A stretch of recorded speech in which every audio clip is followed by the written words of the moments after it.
Bom, retomando do vídeo anterior, e o quarto ponto metodológico é a articulação do ensino básico com os demais níveis de ensino. Ora, o indivíduo, ele não é um átomo isolado. O indivíduo, ele está inserido na família, ele está inserido na sociedade e ele está inserido no mercado de trabalho. Além do mais, o indivíduo está inserido numa miríade, numa profusão de outras comunidades, por exemplo, o time de futebol, a sociedade de amigos do bairro. Então, tipo assim, o homem é um ser social, quer dizer, é a sociabilidade que diferencia o homem animal da caverna do homem social, né? Então, esse indivíduo aprende as primeiras letras lá no jardim da infância ou no regime pré-escolar e segue os seus estudos até a universidade, até a pós-graduação. Nesse itinerário aprendizante do indivíduo, ele está dividido por níveis, mas para o indivíduo, a jornada, né, a ontologia de aprendizado dele é única, né?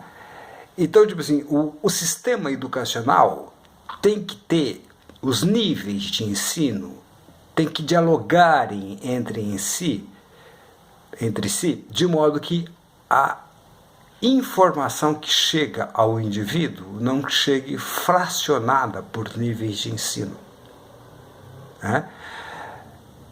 Por exemplo, vou dar um exemplo. No chamado ensino médio que nós temos hoje, o jovem, o adolescente de 15, 16, de 16 a 17, ele chega lá perdidaço, ele não sabe o que ele vai fazer da vida. Então, o ensino médio não dialoga com o ensino superior ou com o ensino profissionalizante. Então, tem que ter itinerários formativos profícuos e benfazejos que encaminham o indivíduo.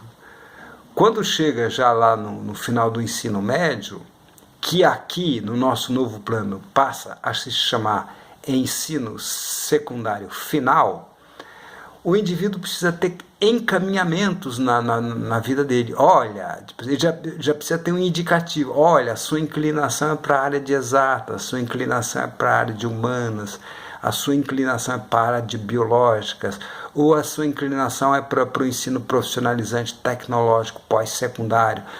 Então, os níveis de ensino precisam ter uma articulação entre si. E isso nós fizemos um itinerário formativo muito rico, profícuo e benfazejo. Então, são os aspectos metodológicos que eu apresentei para vocês. Percebam vocês que nós estamos discutindo bases de financiamento da educação brasileira. O que ou quais deveriam ser as bases de financiamento para que o Brasil possa se fazer uma verdadeira revolução educacional. Antes de chegarmos lá às bases, eu preciso esclarecer alguns outros conceitos. Eu já esclareci os conceitos metodológicos, com os quais nós chegamos, né? Agora eu pretendo esclarecer o que é que nós entendemos por ensino básico, né? Nós, para fazer este projeto, nós entendemos que o ensino básico existente no Brasil hoje, ele é um jaboti, ou seja, só existe no Brasil. Em nenhum lugar do mundo existe um ensino básico como o brasileiro. Então, na minha extensa pesquisa, analisando os países dinâmicos, né, entre eles a União Europeia e os países da OCDE, Organização para a Cooperação e Desenvolvimento Econômico. Analisando todos esses países, nós percebemos, e são justamente os países que tiram as melhores colocações no exame educacional de PISA, aquele exame internacional para avaliar os alunos do ensino básico. Geralmente os alunos, os estudantes e aprendizandos na faixa dos 15 anos, né? Nós chegamos observando os países que têm excelência educacional, eles não fazem como nós, que tem um ensino básico de 3 níveis de ensino. Lá, eles têm 4 níveis de ensino. Quais são? Eles têm um ensino pré-escolar, que é o ICID 0. O sistema ICID, gente, é um sistema de classificação de níveis de ensino internacional.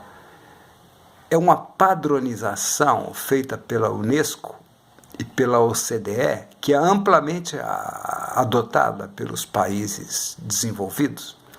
E, então, o ICID classifica níveis escolar desde a pré-escola até lá a pós-graduação, o estrito sensu livre docência. ICID. Então, para a União Europeia e para os países dinâmicos, que têm padrões de excelência no exame internacional de PISA, o ensino básico, ele contém 4 níveis. Eu vou mostrar para vocês. Ele tem o pré-escolar, o ICID 0, né, que são 3 anos de duração, geralmente se inicia aos 4 anos e termina aos 6 anos, sendo que a alfabetização da criança acontece aqui aos 6 anos.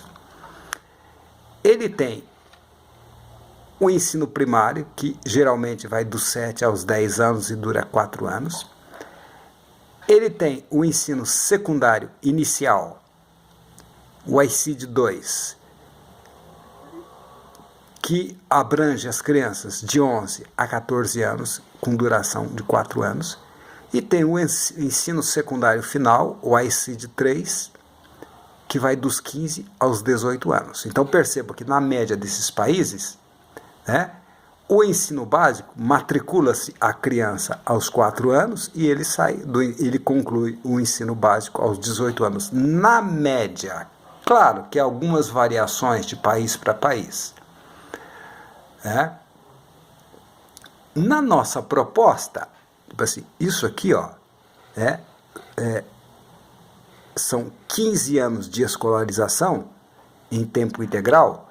O sujeito tem 13 mil horas. Na proposta que nós fizemos para o Brasil, os estudantes brasileiros teriam 13 mil horas de escolaridade sobre disciplinas obrigatórias.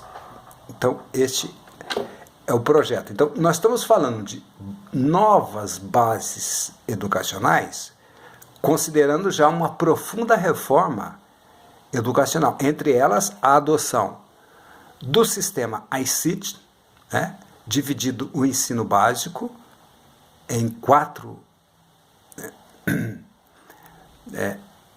níveis de ensino e fazendo alterações no ensino profissional, no EJA, e no ensino superior, que serão objetos de outro vídeo. Neste vídeo aqui eu estou discutindo bases de financiamento. Então, as bases de financiamento que nós propomos pressupõem reformas estruturais, inclusive nos níveis de ensino e no currículo.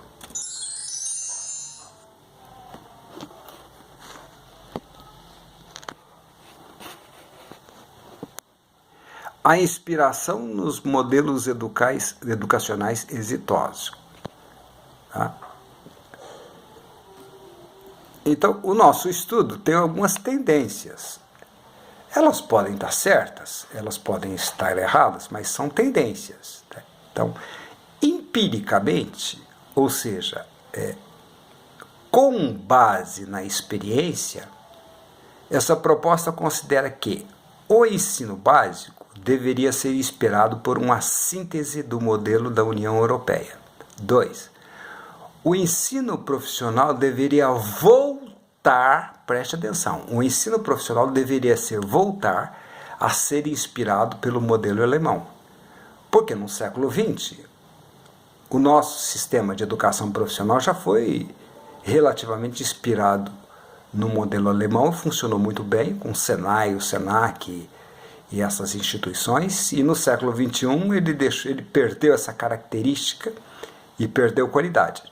3. O ensino superior deveria ser inspirado no modelo norte-americano, onde se menospreza as universidades estatais e se dá muito valor às universidades de regime jurídico fundacional. Então nós defendemos que as universidades se transformem em fundações. Claro que o Estado pode até pôr dinheiro nela, mas que elas operem sob um regime jurídico fundacional. E a inspiração 4 é que as bases de financiamento da educação deveriam ser inspiradas pelo modelo da República da Coreia, porque a Coreia fez o modelo educacional mais bem sucedido no século XX. Tá. Em cima desses parâmetros, e num profundo estudo que nós fizemos, nós chegamos à conclusão que, para se começar a revolução educacional, há que se investir anualmente 16% em relação ao total das despesas públicas. O atrelamento das despesas educacionais em relação ao PIB encerra erros metodológicos, porque, mormente ou invariavelmente, as taxas de câmbio elas são manipuladas pelos bancos centrais. Então, é consenso na União Europeia que a metodologia correta é a utilização do percentual despendido em educação proporcionalmente ao total das despesas públicas dos países. Tem uma extensa publicação da União Europeia, esta publicação Eurostat 1990. Eurostat é o IBGE da União Europeia.